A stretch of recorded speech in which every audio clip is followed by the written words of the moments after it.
Bonjour et bienvenue sur ma chaîne Entretien avec l'Histoire. Vous êtes nombreux à m'avoir écrit pour me demander d'élaborer sur la guerre en Ukraine. C'est vrai que les événements en lien avec ce conflit sont nombreux, défilent rapidement et on peut facilement s'y perdre. Je vais donc tenter de survoler les grandes lignes de la première année de cette guerre afin que vous ayez peut-être une meilleure vision d'ensemble de la situation. Dans cet épisode, il sera question de ce qui a mené à la guerre, les premiers jours du conflit, la solidarité occidentale, la guerre vécue chez le camp des Russes, ainsi que les crimes de guerre. T'auras compris, ce sera pas Jojo. Bonne écoute. Ще не вмерла України, ні слава, ні воля. Ще нам, браття молоді, усміхнеться доля. Avant tout, il faut savoir que les tensions entre l'Ukraine et la Russie ne datent pas d'hier. Elles débutent au moins au 16e siècle. Depuis le début des années 2000, l'Est de l'Ukraine est pris tantôt dans une instabilité pro-russe, tantôt dans une instabilité pro-occidentale. En 2014, une guerre civile éclate dans la région du Donbass, une région séparatiste voulant annexer la Russie. En 2022, quand la Russie a envahi l'Ukraine, cette guerre était toujours en cours. Quelques jours avant d'envahir l'Ukraine, le président russe Vladimir Poutine reconnaît l'indépendance des séparatistes pro-russes d'Ukraine et leur promet de l'aide en cas d'un éventuel conflit. 3 jours plus tard, soit le 24 février, l'armée russe envahit l'Ukraine, faisant entrer le pays déjà en guerre dans le Donbass dans une guerre totale. Pourquoi Vladimir Poutine a envahi l'Ukraine? Les motivations du gouvernement russe pour envahir l'Ukraine sont nombreuses, mais absolument pas légitimes. On veut retrouver l'un des principaux territoires ayant autrefois appartenu à l'URSS, soit l'Ukraine. On veut agrandir ses territoires côtiers qui bordent la mer Noire pour augmenter sa mainmise sur l'économie de la région. On veut posséder les ressources naturelles ukrainiennes. Et finalement, on veut dénazifier l'Ukraine. Cette dernière motivation est celle que Poutine met le plus de l'avant. Le chef de l'État russe avance que des organisations nazies évoluent et grandissent en Ukraine. Si Poutine croit réellement cela, c'est qu'il est mal informé. Oui, certaines personnes en Ukraine ont des idées que l'on peut créditer aux nazis. Mais ces personnes ne sont absolument pas une menace sérieuse à l'ordre établi. De l'autre côté, il est possible que Poutine ne croit pas réellement en cette menace et qu'il fasse semblant d'y croire. Si c'est le cas, il n'est rien de plus qu'un être sordide prêt à mentir pour arriver à ses fins. En attaquant l'Ukraine, la Russie contrevient au droit international. Ça peut avoir l'air absurde, mais même si on fait la guerre, il y a des règles internationales à suivre. Le droit international autorise un État à conduire une offensive militaire contre un autre État dans 3 situations. Première situation, en cas d'attaque armée. Il s'agit donc de légitime défense. Deuxième situation, avec le consentement du pays, prenons par exemple un pays qui demande l'aide militaire pour combattre un État ennemi qui a envahi son territoire. Troisième situation, avoir l'autorisation du Conseil de sécurité de l'ONU. En dehors de ces 3 scénarios, toute occupation ou attaque armée est illégale sous le droit international.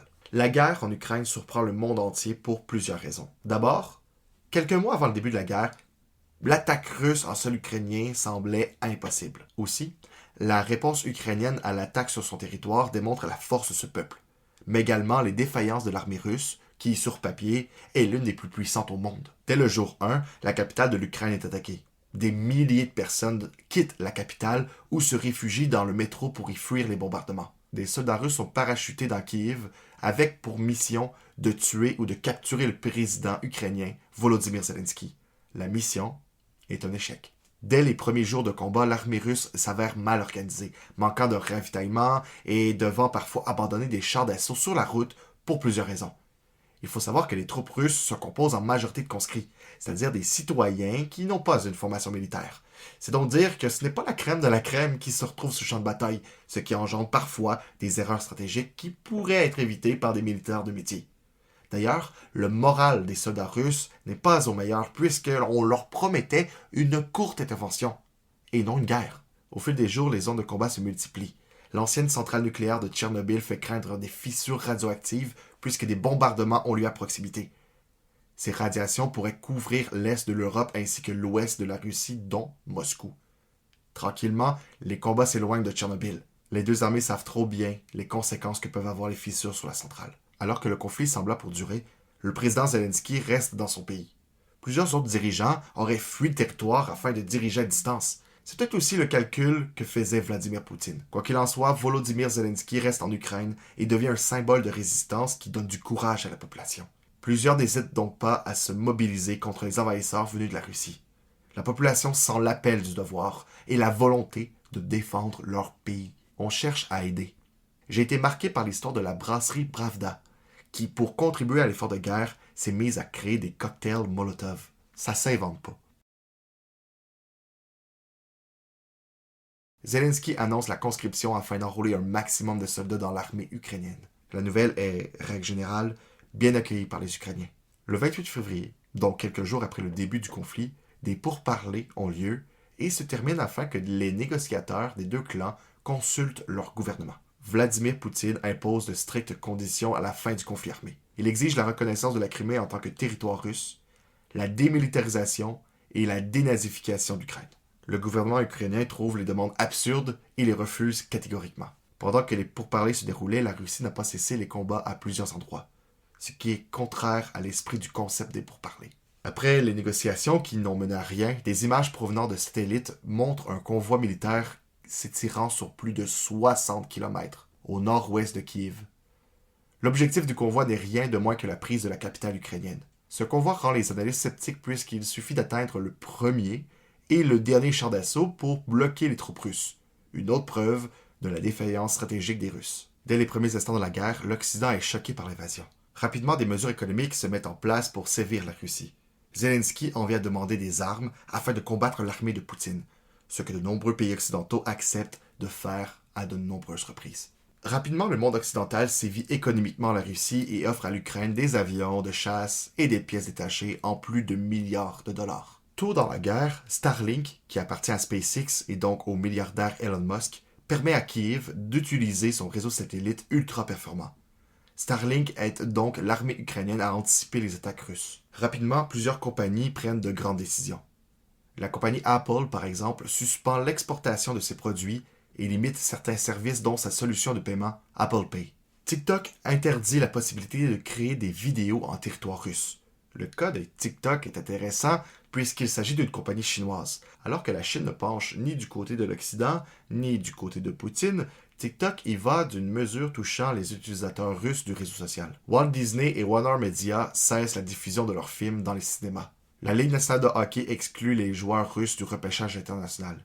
Et la Russie est disqualifiée de la Coupe du Monde 2022. McDonald's ferme temporairement ses 850 restaurants, mais continue de payer ses 62 000 salariés. Finalement, les établissements ferment définitivement.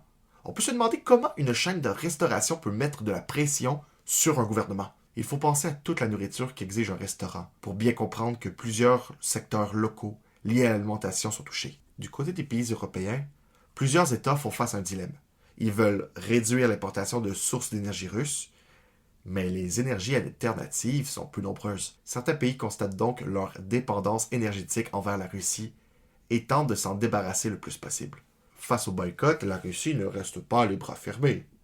Elle y répond en lançant plusieurs mesures. Par exemple, un tribunal russe interdit les réseaux sociaux Facebook et Instagram pour extrémisme sur le sol russe. Pour soutenir son économie, Moscou menace d'arrêter les dirigeants des compagnies occidentales ainsi que les propriétés intellectuelles reliées aux marques en question.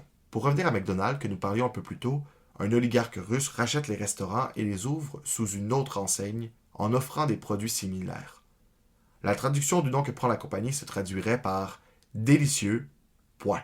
Le slogan « Le nom change, l'amour reste » accompagne l'ouverture de ces lieux qu'on appelait autrefois des McDonald's. Pour ce qui est du nouveau logo, il représente 2 frites oranges et un point rouge sur fond vert. Le sort des McDonald's russes est un point de nez à l'Occident.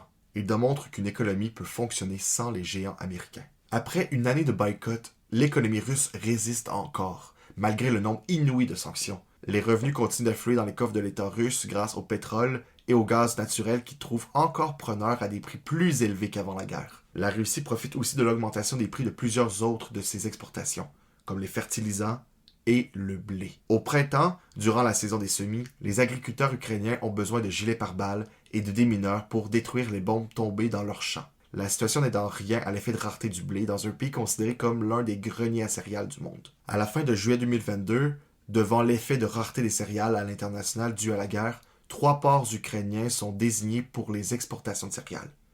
Il s'agit donc de ports que la Russie promet de ne pas attaquer. Plusieurs fois, la Russie demande l'aide économique et militaire de la Chine pour faire face à la perte de la valeur du rouble due aux sanctions économiques, contourner les sanctions occidentales et en finir avec le conflit armé en Ukraine. Encore aujourd'hui, il n'est pas possible de savoir si la Chine a accepté ou non l'aide demandée par la Russie. Cependant, à la fin de l'été, des militaires de plusieurs pays, dont la Chine, participent à des exercices conjoints avec la Russie. En septembre, un sommet régional a lieu en Ouzbékistan, réunissant plusieurs pays aux relations tendues avec l'Occident. On y retrouve des pays comme la Russie, la Chine et l'Inde. La solidarité entre les participants démontre quelques fractures. On ne s'accorde pas sur tout. Ainsi, le premier ministre indien s'est adressé à Vladimir Poutine en faisant valoir que l'heure n'est pas à la guerre, alors que Moscou est engagé militairement en Ukraine. Quelques jours après le sommet en Ouzbékistan, la Chine et l'Inde demandent à l'Ukraine et à la Russie une résolution pacifique du conflit. En Russie, que pense la population de la guerre en Ukraine? Faut savoir que le fond de la pensée de la population est difficile à cerner dû au contrôle de l'information. On sait tout de même que le blocus économique occidental contre la Russie alimente le sentiment patriotique, même auprès de citoyens qui n'approuvent pas le déploiement de troupes en Ukraine. Il y a ceux qu'on appelle les pro-russes, c'est-à-dire qui sont en faveur de la guerre en Ukraine. Les pro-russes peuvent être des Russes et également des Ukrainiens qui soutiennent le président Poutine. Les pro-russes utilisent la lettre Z pour démontrer leur soutien à l'envahissement. L'utilisation de cette lettre en particulier est surprenante parce qu'elle n'existe pas dans l'alphabet russe. Certains analystes croient que le mouvement de la lettre Z proviendrait du gouvernement russe lui-même, et ce serait donc une forme de propagande. Mais pourquoi la lettre Z? C'est difficile à dire. Certains analystes croient que ça ferait référence à l'objectif d'attraper Volodymyr Zelensky, le président ukrainien. Après tout, la première lettre du nom de famille du président ukrainien est un Z. Dès le jour 1 de l'attaque contre l'Ukraine, les Russes sortent dans les rues un peu partout au pays pour manifester contre l'envahissement. Cela démontre que tous ne suivent pas la politique du gouvernement russe. Des dizaines de milliers de Russes ont des liens familiaux avec l'Ukraine. Voilà une des principales raisons qui mènent la population à manifester contre la guerre. Rien qu'au mois de février 2022, la police anti-émeute procède à plus de 6000 arrestations. Le Kremlin désire contrôler l'image qu'on se fait de l'intervention russe en sol ukrainien. Voilà pourquoi il resserre les taux autour de ces médias russes et ferme les bureaux des formations occidentaux, dont celui de Radio-Canada. Ces actions sont en phase avec la volonté de contrôle de l'information de Moscou. Voilà une preuve de plus que la guerre en Ukraine est aussi une bataille de l'information. La Russie condamne également Meta et TikTok à des amendes pour ne pas avoir supprimé des publications ayant du contenu relié aux personnes LGBT. L'amende s'élève à 4 millions de roubles pour Meta et à 2 millions pour TikTok. En Russie, une loi prévoit de lourdes peines de prison pour la divulgation d'informations sur l'armée russe jugées comme fausses. Plusieurs personnes sont condamnées pour avoir publiquement qualifié le conflit de guerre. Le 14 mars, une employée de la plus grande chaîne télévisée du pays fait irruption pendant le journal télévisé le plus regardé de Russie, avec une pancarte critiquant l'offensive russe en Ukraine. La journaliste est assignée à résidence en attente d'un procès. Elle est accusée d'avoir diffusé des informations considérées par les autorités russes comme fausses à propos de l'armée.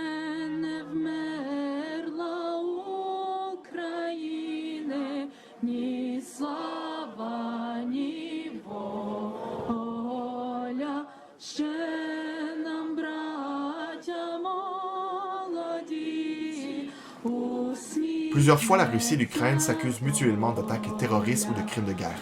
Effectivement, la communauté internationale reconnaît plusieurs éléments qui s'apparentent à des crimes de guerre, mais seulement dans le camp des Russes. Par exemple, l'Union européenne a dénoncé un crime de guerre majeur dans la ville de Mariupol. Là-bas, les Russes se sont acharnés dans des bombardements qui tuent des centaines de civils.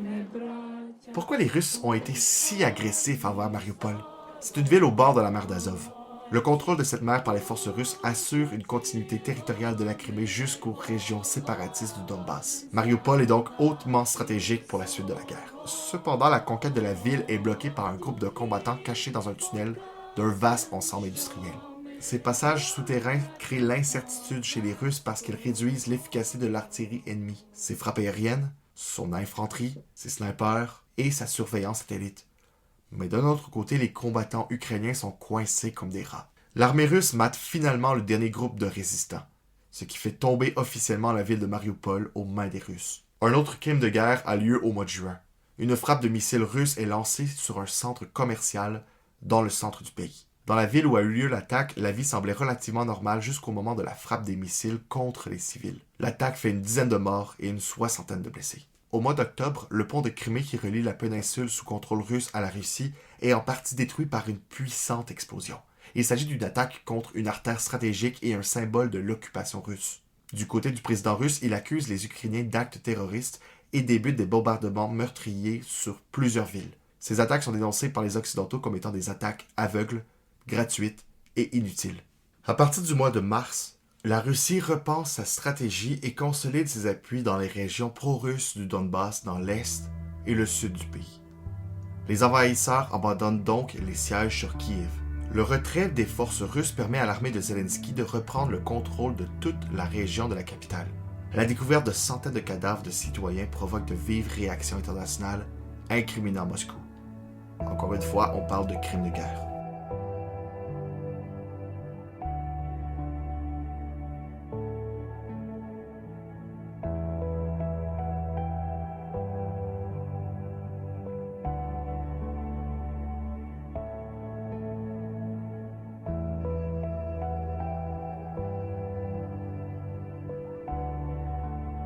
Le 14 avril, un événement rehausse le moral des Ukrainiens. Un vaisseau amiral russe coule dans la mer Noire après avoir été touché par un missile ukrainien. Moscou avance rapidement que le vaisseau a coulé à cause d'un incendie accidentel et que l'armée ukrainienne n'y est pour rien. Peu importe, un timbre représentant un soldat ukrainien faisant un doigt d'honneur au vaisseau amiral russe est imprimé par des bureaux de poste ukrainiens. Le timbre devient un objet de collection et un symbole de victoire. Au printemps et surtout à l'été 2022, les Ukrainiens repoussent les Russes sur plusieurs fronts. En perdant du terrain, les Russes laissent derrière eux des chars et des munitions précieux pour l'Ukraine. À l'aide de tracteurs, des fermiers aident au remorquage de blindés des transports de troupes russes. Encore une fois, un timbre célèbre ces fermiers remorqueurs de chars.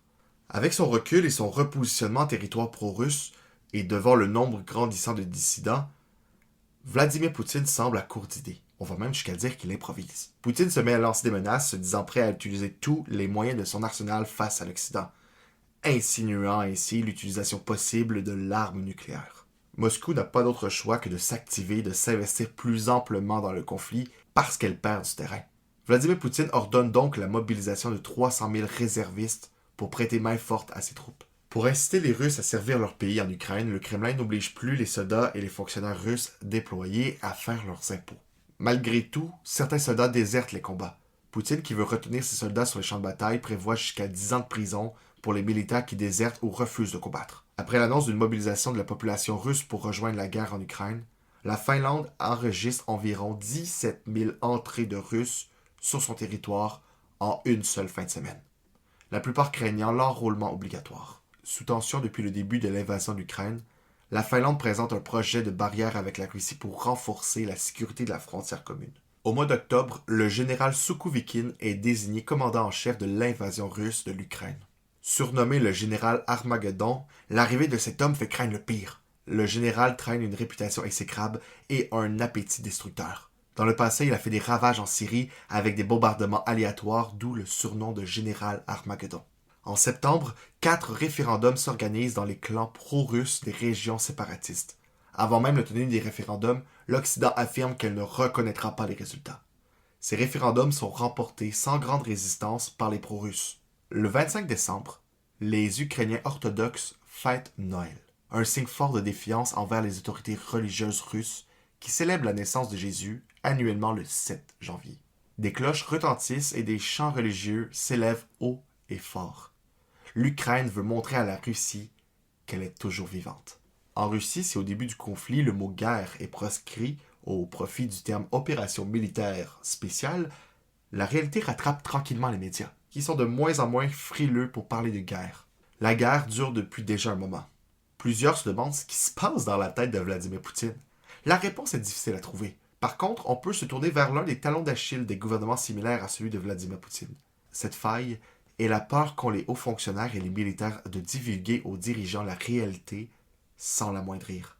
Si le président russe est parfois mal informé du déroulement de la guerre en Ukraine, c'est donc par peur de représailles contre l'état-major. Jeremy Fleming, qui est le directeur des renseignements britanniques, avance même que certains soldats russes à court d'armes et le moral en berne refusent d'exécuter les ordres, allant jusqu'à saboter leur propre équipement.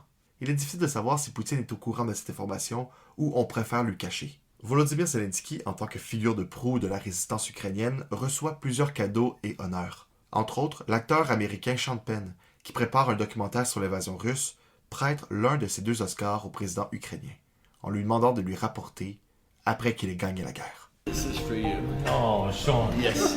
No. Please. That is yours. No, I feel terrible outside. It's just a symbolic, silly thing. Yes, but if I know this is here with you, then I'll feel better and stronger for the fight. So great honor, but until we will.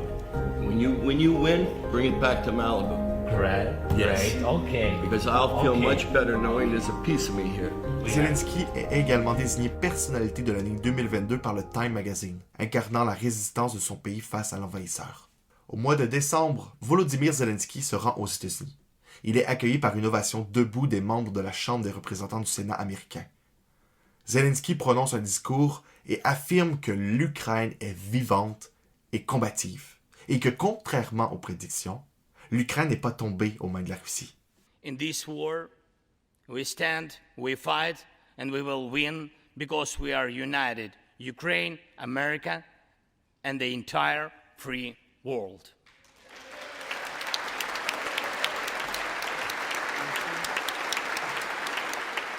Le discours de Volodymyr Zelensky à Washington fait écho au passage de Winston Churchill dans la capitale américaine en 1941.